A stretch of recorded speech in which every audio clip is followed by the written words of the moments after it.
o dever de todo o cristão que tem um compromisso com Deus e pode congregar-se normalmente, porque é cristão que tem compromisso com Deus, mas devido ao seu trabalho, devido ao problema de saúde, às vezes ele não pode estar assiduamente nos trabalhos. Mas se você tem disponibilidade de tempo e não faz o esforço para congregar, você está cometendo o chamado pecado de omissão.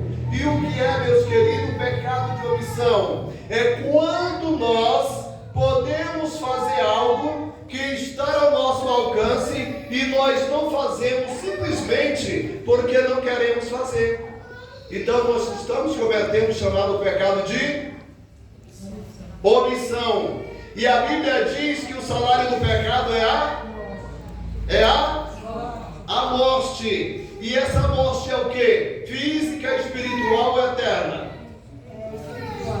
Morte espiritual. E o que é morte espiritual? É a separação do homem com Deus ainda em vida. Ou seja, o homem está vivo, mas espiritualmente ele está morto, porque não está servindo a Deus. Então, meus amados, quando nós nos congregamos assiduamente, nós estamos cumprindo o nosso dever de cristão, nosso dever para com o Senhor. Então, irmãos, congregar no sentido bíblico é o ato de nos reunirmos para adorarmos a Deus. Louvado seja Deus, de forma coletiva. Não é? Mateus capítulo 18, versículo 20, Jesus diz que onde estiver dois ou três reunido no seu nome, ali ele está presente. Louvado seja o nome do Senhor. Então, meus queridos, é sobre isto que eu quero falar nesta noite. Louvado seja o nome do Senhor. Então, queridos, é necessário que a pessoa em Jesus, ele se congregue, porque, irmãos, congregar é um mandamento, congregar é um dever de todo o cristão. Eu convido os irmãos para que me ajudem, né, na ministração da palavra de Deus. Quem puder, irmãos, estar abrindo o Êxodo, capítulo 25, versículo 8, e puder ler para mim, eu fico até agradecido. Então, irmãos, o que acontece? Na antiguidade, Deus requeria de Israel que eles se congregassem, que eles de forma coletiva adorassem a Deus. Então Deus fez o quê? Deus falou para Moisés construir o tabernáculo. Aí nós vemos aqui no livro do Êxodo, não é, que é a primeira menção sobre o local de culto. Alguém encontrou, irmão? Você pode ler Êxodo capítulo 25, verso 8. Então, irmãos, diz-nos assim a palavra de Deus, não é? Capítulo de número 25 e o versículo de número 8. Deus usa Moisés, não é, para através de Moisés falar ao povo aquilo que Deus queria que o povo fizesse. Diz-nos assim a palavra de Deus, capítulo 25, versículo de número 8 do livro de Êxodo.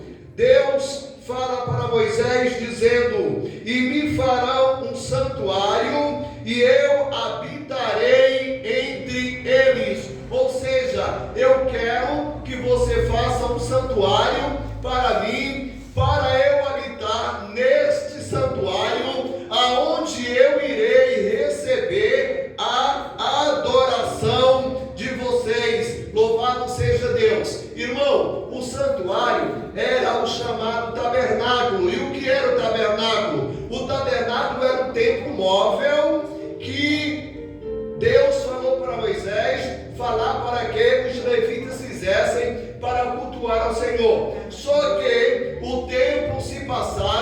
E Deus fala para Salomão, filho de Davi, para que Salomão construísse um templo, para que Deus fosse cultuado não mais em um templo móvel, ou seja, em um templo que ele se mudava de localidade para um templo fixo, permanente, aonde naquele local pudessem comemorar as festividades que os judeus faziam anualmente, não é? E este local era o templo. Nós vemos, querido, que também no Novo Testamento, no passar do tempo, Deus, ele continuou requerendo a adoração da sua igreja. Louvado seja o nome do Senhor. E o que acontece?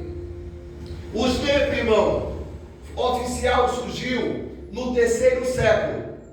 Deus deu o direcionamento para que no 3º século o povo que cultuava Deus pudessem construir templos nas suas cidades, porque antes o primeiro templo foi construído em que cidade? Quem lembra?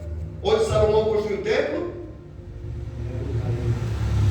No Monte Moriá, em Jerusalém. Agora imagine, irmão, toda pessoa para cultuar tinha que ir a Jerusalém. Então no 3º século foi necessário que os demais irmãos construíssem templo nas suas cidades locais, para juntos, de forma unânime, cultuar ao Senhor. Então em Jerusalém eles continuaram a pregação do Evangelho. O trabalho foi crescendo. E o que diz Atos capítulo 2, versículo 46? Não é, irmãos, eu precisava que alguém, irmão, tanto crente com Bíblia aqui, que alguns irmãos me ajudassem, lendo as referências, se não foi cômodo, né? Porque às vezes a gente chega tão cansado na casa do Senhor que a gente está muito afim, mas é só de ouvir, não está muito afim de ficar mexendo com Bíblia, né? Atos quanto? Atos capítulo 2, versículo de número 46, né? Então, irmãos, o que acontece? A obra foi crescendo e chegou uma hora que o trabalho cresceu. Tinha que ter um local. O local era o templo que foi construído por quem? Por quem? Por Salomão. Aí foi destruído e queimado por quem? Irmão, quem destruiu o templo em Jerusalém? Cadê o João Vitor? Irmãos, o templo foi destruído por Nabucodonosor quando invadiu Jerusalém. O povo foi levado cativo para Babilônia. Passaram 70 anos. O templo foi destruído, foi queimado. Aí Deus, depois de 70 anos, manda Ciro de volta, manda Ciro falar para o povo, e o povo mandou o que os judeus voltassem para Jerusalém, reconstruísse um outro templo, que foi Zorobabel que reconstruiu, né? Aí o que acontece? No passar do tempo, as coisas foram mudando, Deus trabalhando e o tempo crescendo. Aí chegou a era apostólica. Aí diz Atos capítulo 2, versículo 46: e perseverando unânimes todos os dias no templo, no partir e partir do pão em casa, comiam junto com alegria e simplicidade de coração. Ou seja, o templo foi construído por Salomão, queimado por Zorobabel, queimado por Nabucodonosor, construído por Zorobabel.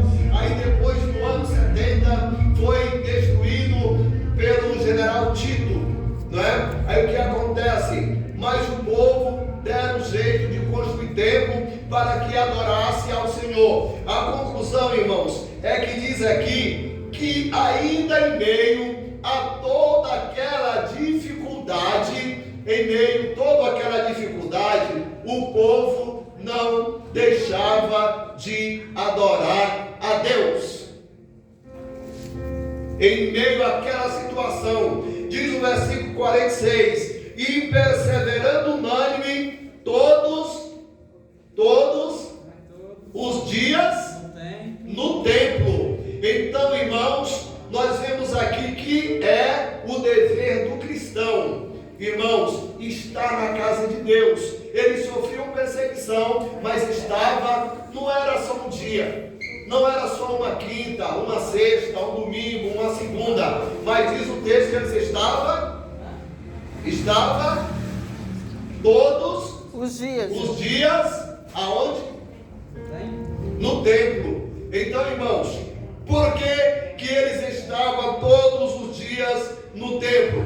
Porque, irmãos, aqueles discípulos, eles tinham desejo de aprender de Deus.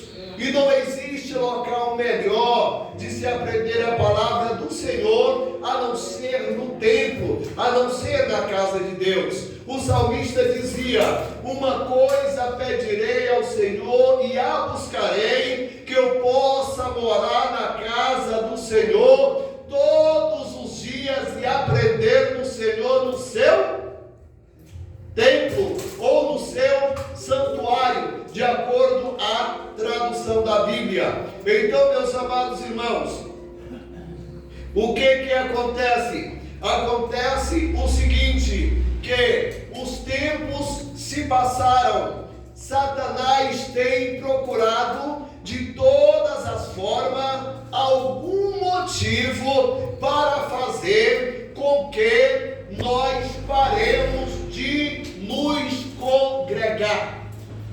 Porque ele sabe que quando o crente ele se congrega, ele aprende da palavra de Deus, ele é fortalecido espiritualmente, ele recebe força da parte do Senhor, e ali quando Satanás, amados, vem com alguma estratégia para querer esfriar sua fé, para querer lhe abater, para querer lhe tirar da presença de Deus, ele está fortalecido em Deus, meus amados irmãos, e é difícil de Satanás derrubar tal crente da presença de Deus. Quem puder, irmãos, ler Hebreus capítulo 10, versículo 25.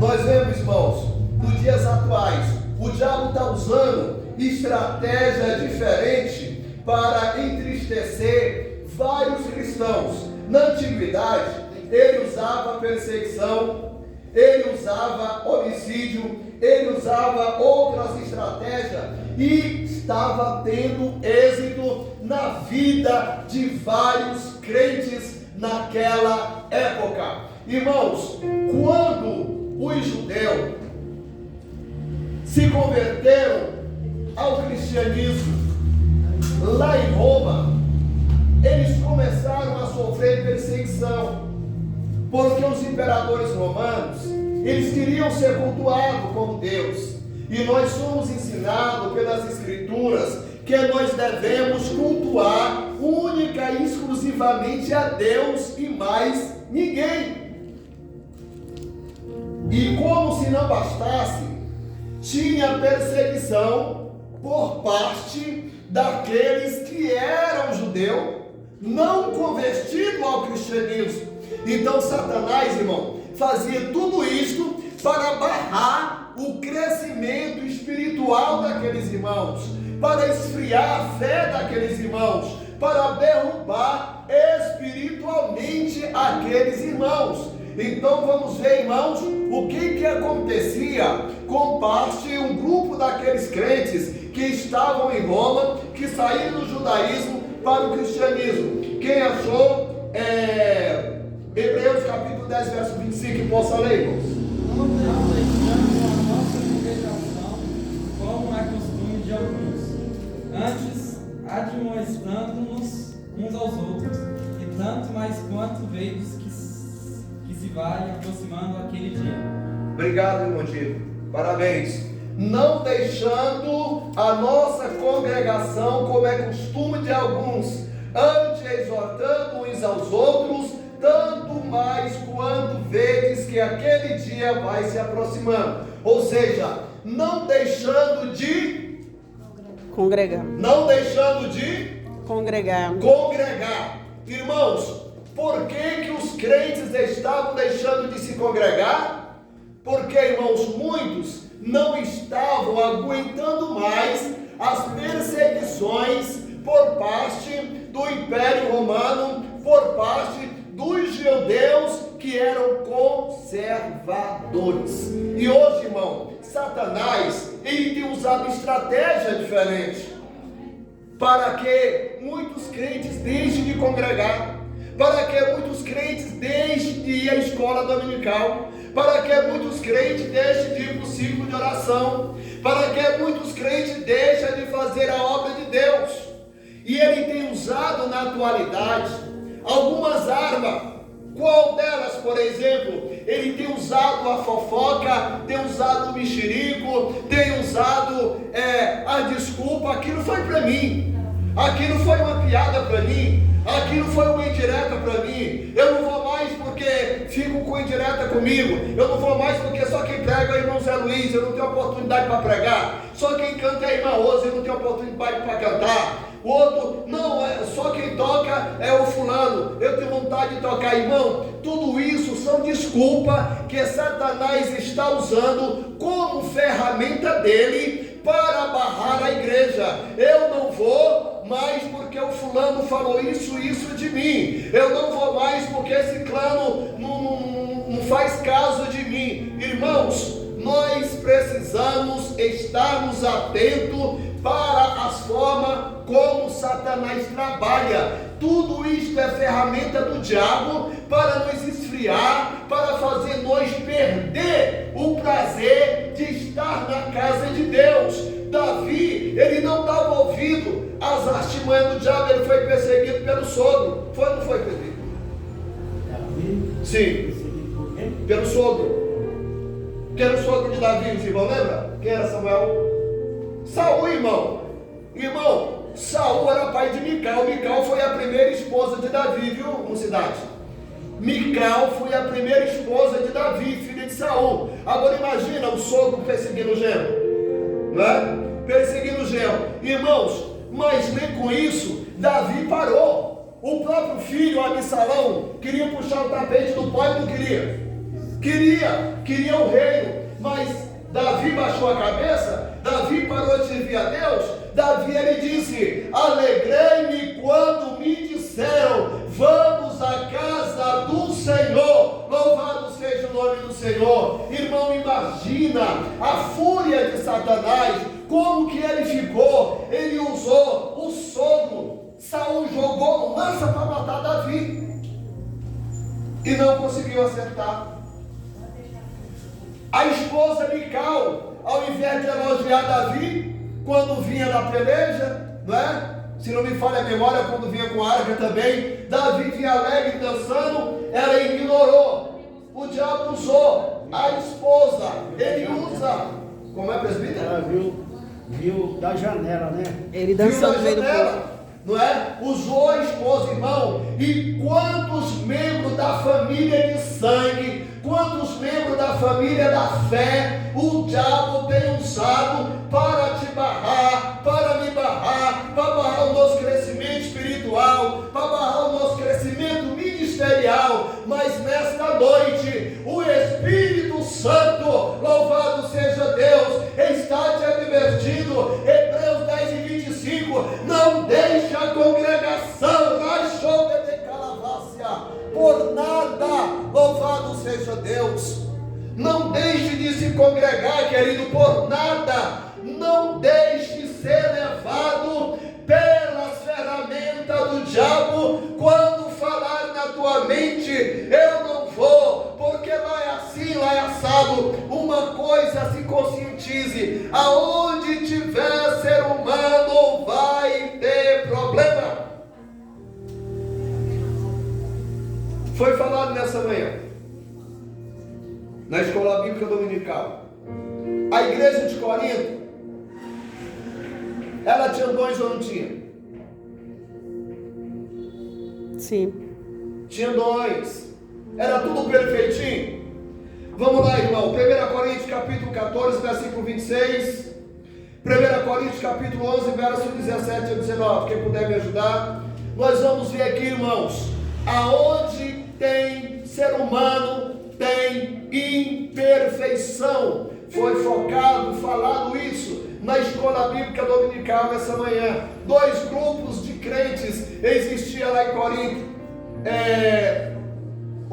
Diego, você achou alguma referência? Qual delas? 1 Coríntios 14, 26? Leia aí para mim, por favor. Alto. Que fareis, pois, irmãos, quando vos ajuntais, cada um de vós tem salmo, tem doutrina, tem revelação, tem língua, tem interpretação. Faça-se de tudo para a edificação. Então, irmãos, Paulo elogia os irmãos dizendo que quando eles se juntavam, tinham o quê? 14, 26, ele diz: que fareis, pois, irmão? Uma pergunta: quando vos ajuntais, ajuntar aonde? Na igreja. Ele diz: cada um de vós tem salmos, tem doutrina, tem línguas, tem revelação, tem interpretação. Faça tudo para edificar a igreja. Agora, irmão, parece presbítero, estava tudo mil maravilhas, os crentes não davam dor de cabeça para Paulo, estava todo mundo se congregando bonitinho, era benção pura. Será que era benção? Será que na igreja de Corinto também não tinha problema? Vamos lá, irmão, quem pode me ajudar? 1 Coríntios, capítulo de número 11, versículo de número 17 ao versículo de número 19, diz-nos assim o texto sagrado. 1 Coríntios 11, 17, 19. Nisto, porém, que vou dizer-vos, não vos louvo, porquanto vos ajuntais não para melhor, senão para pior. Porque antes de tudo ouço que quando vos ajuntais, na onde? Na igreja, não é na casa do A e do B, na igreja. Por isso que é bom se congregar, mas eles estavam se congregando aqui, não era para fazer coisa boa, era coisa ruim, não é? Porque antes de tudo ouço que quando vos ajuntais na igreja, há entre vós dissensões, e em parte eu creio, até importa que haja entre vós heresias, outra tradução diz facções, para que os que são sinceros se manifestem entre vós. Irmão, o versículo 18 diz: porque antes de tudo eu ouço. Paulo não via, mas tem aqueles crentes zelosos, para dizer Luiz, que quando ele vê alguma coisa fugindo do normal, ele faz o quê? Ele vai, procura o pastor da igreja: pastor, o senhor percebeu o irmão A, o irmão B, o irmão C? Que tal o senhor fazer uma visita? Que tal o senhor conversar com ele? Aí o pastor vai ver a necessidade e vai lá conversar, porque tem irmão que vê, mas ele tem receio, irmão, de aconselhar aquele irmão, porque tem irmão que você olha, você julga que ele é aquela bênção, que ele tem um temperamento bom, que ele tem estrutura para ouvir, que ele tem estrutura para falar, que ele tem estrutura para resistir, mas quando você vai conversar, você vai ver que alguns não é nada daquilo, não é nada daquilo. Você até... mas você tem que relevar, você tem que ter estrutura para ouvir. Nem todos têm o dom, esse dom de aconselhar. Aí é por isso que falaram para Paulo. Paulo disse: eu ouço que é no meio de vocês, quando vocês se juntam na igreja, tem um grupo lá, que esse grupo é atribuloso, não é o que eu estou inventando, está aqui no verso 19. 18, porque antes de tudo ouço que quando vós juntais na igreja, há entre vós dissensão, não é? Contenda, há entre vocês o disse miserável, entendeu? Tem um levitrai no meio de vocês, então está errado isso aí, calma com isso. Ou seja, o inimigo já estava usando isso aí, irmão, na igreja de Corinto, para que os crentes parassem de se congregar por causa de fofoca, de disse-me-disse. Aí tinha um outro grupo que foi lido aqui, o irmão Diego leu, 1 Coríntios 14, 26, que era um grupo, irmão, de crente convertido. Paulo tinha prazer de com vocês, se é onde tem profecia, tem línguas estranhas, tem revelação, tem salmo, tem interpretação de língua, é só bênção. Mas o diabo não quer que tenha só bênção na igreja. Meu Deus. Por isso, Efésios capítulo 4, verso 27 ao 28, está escrito, conselho de Paulo aos que estão em Éfeso, dizendo: não deis lugar ao diabo. Como é que dá lugar ao diabo, irmão? Irmão, quando eu me deixo ser levado pela fofoca, eu estou dando lugar para o diabo. Quando eu também estou fofocando, eu estou dando lugar para o diabo. Porque a minha língua não é para fofocar, a minha língua é para glorificar, aleluia, e bendizer o nome do Fala Senhor. uma fofoca para alguém, vai lá, conta uma fofoca para mim. Ó, fulano fez isso, o fulano fez isso. Aí eu, em vez de eu rebater, eu sou o obreiro da casa de Deus. Em vez de eu rebater, apagar o fogo, como a gente foi instruído para fazer a obra de Deus, fez o curso. Aí eu vou contar para aquilo que ela estava falando. Vai jogar ela na fogueira, né, pessoal? Aí eu, em vez de eu apagar o fogo, eu estou jogando a lenha no fogueiro, eu estou acendiando o fogo. Acendendo fogo. Aí quem agrada fica alegre com isso? O diabo. Satanás. Satanás. Então, irmãos, o que que acontece? Acontece o seguinte, irmãos, que tinha esse grupo de crente lá. Mas o que que acontece? Tinha outro grupo que não se deixava ser levado. Era um grupo espiritual. Quando eles se reuniam, eles oravam, Deus operava com profecia, com revelação, com bênçãos espirituais. E o diabo, para não ver o crescimento da igreja, ele usa crente que dá brecha. Aí o outro que não vigia, eu não vou mais. Por quê? Porque estava dizendo isso de mim. Eu não vou mais, porque aquilo ali tudo foi para mim.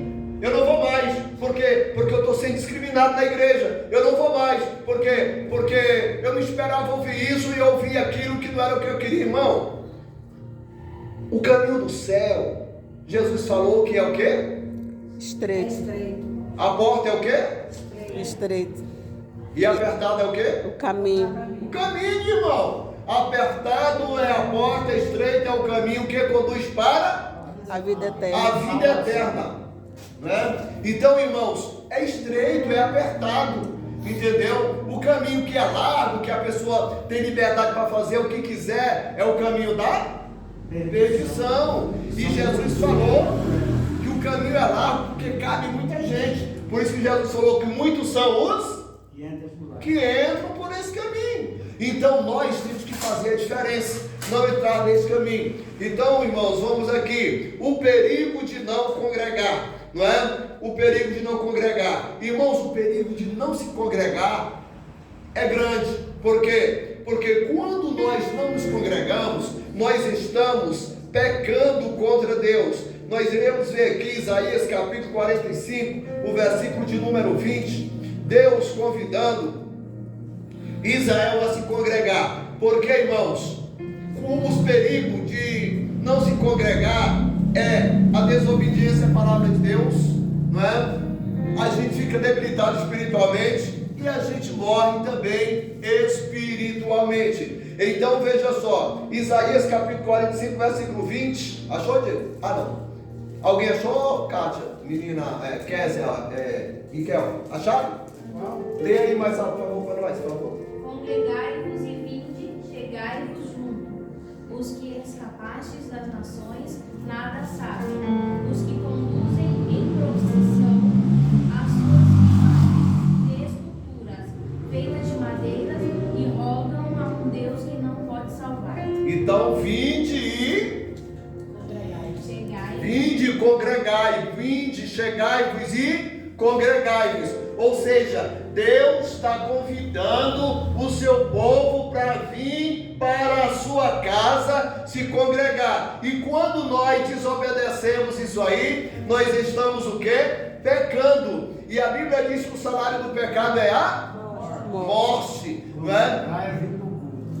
Congregar, o irmão está enfatizando, dizendo isso. Congregar é vir para o culto, é adorar a Deus. Por isso, irmão, que tem templo, tem salão, entendeu? Então o perigo de deixar de congregar é que nós estamos pecando. Deus está convidando. E quando a gente desobedece, a gente está pecando. E Isaías diz que o vosso pecado faz separação entre vós e o Vosso Deus. vosso Deus, não é? Então vamos lá. O outro perigo, irmãos, de deixar de se congregar é a debilidade espiritual. Você esfria espiritualmente. Isso é um perigo, irmão. Você fica debilitado espiritualmente. Por quê? Porque tal qual o restaurante, tal qual é a igreja.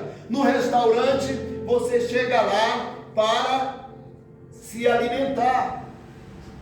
Na igreja você chega para adorar, para cultuar e também alimentar a sua alma e o seu espírito, através da ministração pregada, através da ministração cantada da palavra do Senhor. Então, quando você está ouvindo aquilo, você está alimentando seu espírito. Agora imagina, você passa um dia sem comer, você fica fraco fisicamente, fica jururu, fica sem ânimo, fica sem disposição, entendeu? Fica com a cara ruim, porque quem está com fome não fica com a cara leve não, porque a bicha é ruim mesmo, né? Então, irmãos, agora imagina, você não tem disposição para fazer as atividades domésticas, e é nem para trabalhar secularmente, não é? E espiritualmente não é diferente, irmão. A pessoa que não se congrega, ele vai esfriando na fé, ele vai perdendo prazer nas coisas de Deus, prazer de orar, prazer de ler Bíblia, prazer de congregar, prazer de ir na escola dominical, prazer de louvar, prazer de dizimar, prazer de ofertar, tudo que é concernente à obra de Deus, ele vai fastiando, ele não tem apetite mais para aquilo,